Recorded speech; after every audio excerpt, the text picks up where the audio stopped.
रास्ता जाइपारुनी आंबुलांस पहुंची पारुनी दमकल गाड़ी आज भी गाँव को नहीं खंडे भल रास्ता वर्षा हेले कादुओ पचपच रास्ता हीनस्था भोगुंट 10 रु ऊर्ध्व परिवार 70 रु ऊर्ध्व लोके एभली घटना होउछि केन्द्रापड़ा जिला आली ब्लॉक अंतर्गत कलसपुर पंचायत कलसपुर गाँव 9 नंबर वार्ड बासींकर वर्षा हेले सेमानक जंत्रणा द्विगुणित होई जाय। सेही रास्ता रे गाड़ी मोटर तो दूरर कथा खाली पदरे चाली चाली जीवा मध्य कष्टकर होई पड़े। रास्ता अवस्था एमिति होइछि जे बाड़ी अबा काहार सहारा न नेले रास्ता रे सहजरे यातायात करि हेबो नाही। गाँ को एबे पर्यंत कोनोसी प्रशासनिक अधिकारी नजर पड़िला नाही। ग्रामवासी अभियोग अनुसार सेठारे सेमाने 10 रु ऊर्ध्व परिवार बसवास करती। छोट रु बड़ पर्यंत पाखापाखी 70 रु ऊर्ध्व लोक एही माटी कादुओ रास्ता रे आंठुए कादुओ पानी रे पसी जीवा आसिबा करती। स्कूल कॉलेज पिलांक ठारू आरंभ करी बजार हाट को जीवा सहित गाई गोरु छेली मेंढा नहीं प्रतिदिन लोके यातायात करिथांती। जदि राति रे कहार देह पा खराब हैला डाक्तरखाना जीवा दूरर कथा घर बाहर को मध्य रोगीटी बाहरिबा कष्ट। प्रसूति अबा अन्य गुरुतर रोगी को नेबा पई आंबुलांस टी मध्य कादुओ रास्ता जोकु गाँ रे पहुंची पारे नाही। पुणी अग्निशम भली जरूरी सेवा मध्य प्रभावित होइथाय। रास्ता खराब जोकु गाँ को दमकल गाड़ी पहुंची पारु नाही। फଳରେ अनेक दिन धरी जंत्रणा भोगुछंती ग्रामवासी। सेमाने ए विषय स्थानीय प्रशासन ठु आरंभ करी नेता सरपंच को बारंबार लिखित भावे जणाई आसुथिले मध्य फल सुन। अधिकारी अभियोग शुणिछंती सत हेले केही आममानक कथा ए पर्यंत शुणु नाहंती कि बुझु नाहंती। सेमाने गतकाली जिलापालଙ୍କୁ भेटी अभियोग करिछंती स्थायी रास्ता पई जदि सेमानक रास्ता निर्माण न हुए ताहेले सेमाने आंदोलन को ओल्हाइबाकू चेतावनी दैछंती। एपटे सरपंच सुधीर मल्लिक कहंती वर्षा लागि रास्ता निर्माण कार्य अटकी रहिछि। वर्षा छाडिले खूब शीघ्र एही कार्य आरंभ हेबो। नाटा कहले उमेश नायक को रास्ता दे कहले एटा कलसपुर ये बहुत असुविधा ये लोक मैंने रहा सत्वे भी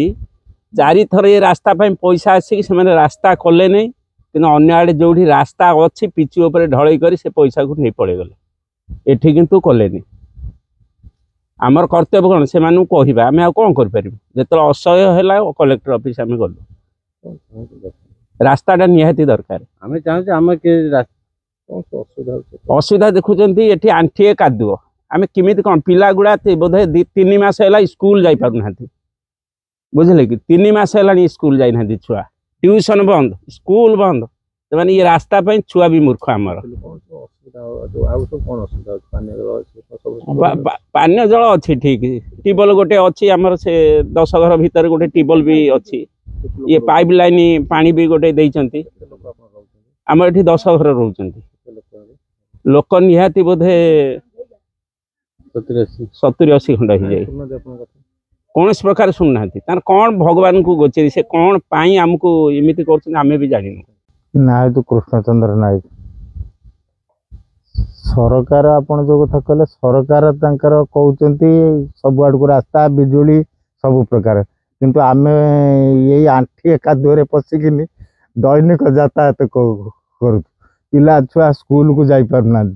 माने घरे रोचे केते थर कांधे नेमु आनीमु छोट छोट छुआ पिला माने घर को स्कूल को न जाई पारी गाँ भीतर ना घर रोचे शिक्षादान वंचित आ गाँ पर निर्भर गाँव रे जेहेतु दुकान बजार आड़ी की जावाक पड़ो कटक जावाक पड़ो मेडिकल केस तेणु आम बाध्य होइकिनी कौन करूँ ना ये कादुए पशिकिनी कौन सी गाड़ी से जीवार ना मनीष तो चलिकी आसवा कष्ट बाड़ी खंडे तो धरिकी जावास पड़ू साप बेंगर भय लाइट खंडे भी ना ये भाया अवस्था आम यातायात करुचु मु जोड़ हस्त नवेदन करुच्ची जमी आम रास्ता खंडे हो आम जमी मनीष भली नागरिक जेहेतु स्वाधीन भारत आपण भाषा जो 79 वर्ष है स्वाधीन है किंतु आम बर्तमान कौ अवस्था अच्छु आम भी माने अनुभव कर अनुभव करेंगे कौ अवस्था आम अच्छे नाटा कहले शशिरेखा साहू कौन एमती गाँव समस्या अच्छी कौन रास्ता ना आपको कल जिलापाल जी पड़ा जो प्रशासन अधिकारी अच्छा सरपंच अच्छा कहीं जिलापाल गले कौन घटना ये तो कले नहीं बोलिकी गनु सरपंच कले नहीं 2-2टा सरपंच गले कले नहीं आग सरपंच कहला हाँ आम करदेमु किंतु सी मैंने कले नहीं पुणी पछ सरपंच आइला कहला हाँ करदेमु किंतु सी कले नहीं आउ तेणु करके घर तो आउ बाहरी पारुनु लाइट नहीं तापर ये भाया कादुओ आम तो फेर दांडू को बाहरी कही आसी एत वर्ष होगला तथापि आम आसिक रहीनु 15 वर्ष होगा 15 वर्ष है से माने शुणु ना तेणु करके आम बाध्य हेनु जीवाई कलेक्टर ऑफिस की सी तो कही ना कि तथापि से कहले मु चेष्टा करी चाहूँ आ कौन जदि से माने न करिवे गोटे किछि आमे सेठी गोटे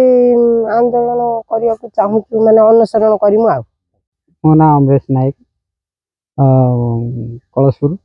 ये आमर एठी जेतबे धियो खराब होउची किंतु रोगी की आमे उठे कांधे की तो नवा संभवपर होउनी फिर भी आमे चेष्टा करी 5-6 जन धरिकी जेबाकू बाध्य होउची एम्बुलेंस तो आसी परिबनी जदि बा कोनोसी मते अग्नि लागिला हाँ से गाड़ी भी आमर आसी परिबनी जदि न आसे जदि अग्नि लागिला आमे जली पोड़ी मरिबू आ कोन करिवू आमे आ चाहूँ टिके आमको आम रास्ताटा टिके हे गले आमे टिके उपकृत हेबू कौन कह 9 नंबर वार्ड रास्ता बर्तमान शोचनीय लोक बहुत अभियोग कर कार्य कौन कौन कह से जो अभियोग कर प्रकृत कादुआ होता किंतु गाँव मान बिलू को जीवार रास्ता ए 2-3 वर्ष है से उठिक आसी घर कर रही